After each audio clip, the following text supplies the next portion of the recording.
प्रिय दर्शकों, नमस्कार। आज हम आपके बीच में जो साधक माघ मास शुक्ल पक्ष की जया एकादशी का व्रत रहता है, उसे इस व्रत को पढ़ना, अगर पढ़ न सके तो इस व्रत को सुनना चाहिए। युधिष्ठिर ने भगवान श्री कृष्ण से पूछा, भगवान, आपने माघ मास के कृष्ण पक्ष की षटतिला एकादशी का वर्णन किया। अब कृपा करके यह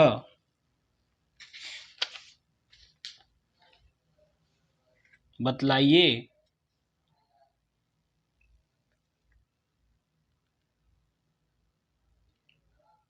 कि शुक्ल पक्ष में कौन सी एकादशी होती है, उसके विधि क्या है तथा उसमें किस देवता का पूजन किया जाता है। भगवान श्री कृष्ण बोले, राजेंद्र, बतलाता हूँ, सुनो। माघ मास के शुक्ल पक्ष में जो एकादशी होती है उसका नाम जया है। वह सब पापों को हरने वाली उत्तम तिथि है। पवित्र होने के साथ ही सब पापों का नाश करने वाली है तथा मनुष्य को भोग और मोक्ष प्रदान करती है।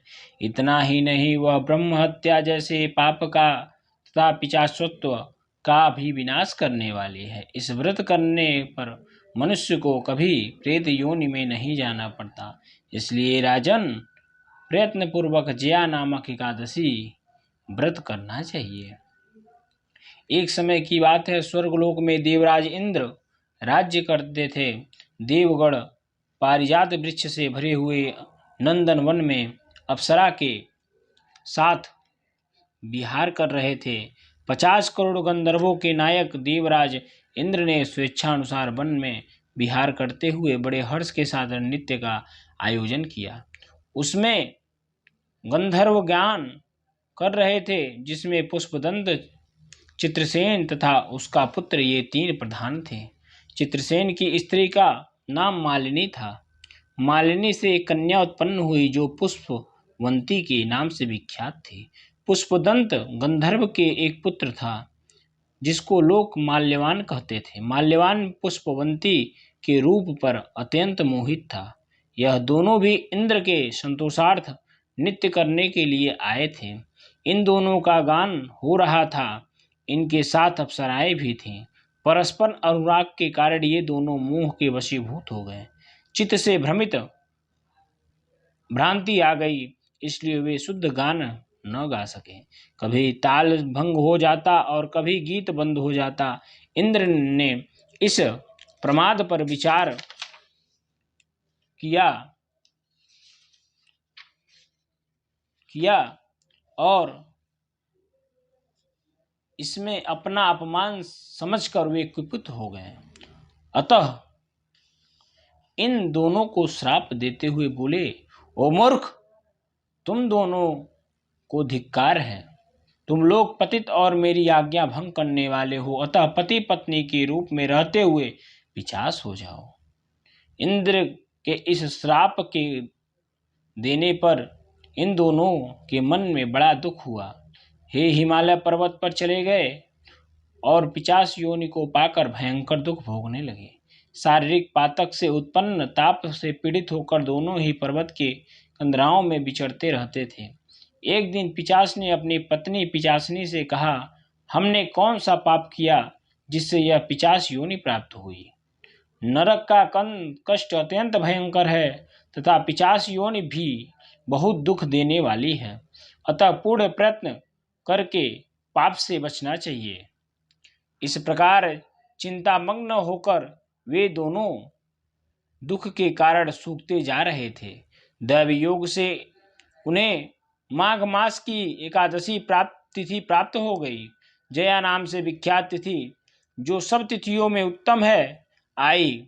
उस दिन उन दोनों ने सब प्रकार के आहार त्याग दिए, जलपान तक नहीं किया, किसी जीव की हिंसा नहीं की, यहाँ तक कि फल भी नहीं चखा। निरंतर दुख से युक्त होकर वे एक पीपल के समीप बैठे रहे। सूर्यास्त हो गया। उनके प्राण लेने वाले भयंकर रात उपस्थिति हुई। उन्हें नींद नहीं आई। वे रति और कोई सुख भी न पा सके। सूर्योदय हुआ, द्वादशी का दिन आया। उन पिचासों के द्वारा जया के उत्तम व्रत का पालन हो गया। उन्होंने रात में जागरण भी किया था। उस व्रत के प्रभाव से तथा भगवान विष्णु की शक्ति से उन दोनों की पिचासता दूर हो गई। पुष्पवंती और माल्यवान अपने पूर्व रूप में आ गए। उनके हृदय में वही पुराना स्नेह उमड़ रहा था। उनके शरीर पर पहले से ही जैसे अलंकार शोभा पा रहे थे। वे दोनों मोह रूप धारण करके विमान पर बैठ और स्वर्गलोक में चले गए। वहां देवराज इंद्र के सामने जाकर दोनों ने बड़ी प्रसन्नता के साथ उन्हें प्रणाम किया। उन्हें इस रूप में उपस्थित देखकर इंद्र को बड़ा विस्मय हुआ। उन्होंने पूछा, बताओ किस पुण्य के प्रभाव से तुम दोनों का पिशाचत्व दूर हो गया? तुम मेरे साप को प्राप्त हो चुके हो, फिर किस देवता तुम्हें उनसे छुटकारा दिलाया? माल्यवान बोला, स्वामीन, भगवान वासुदेव की कृपा तथा जया नामक एकादशी के व्रत से हमारी पिशाचता दूर हो गई। इंद्र ने कहा, तो अब तुम दोनों मेरे कहने से सुधापान करो।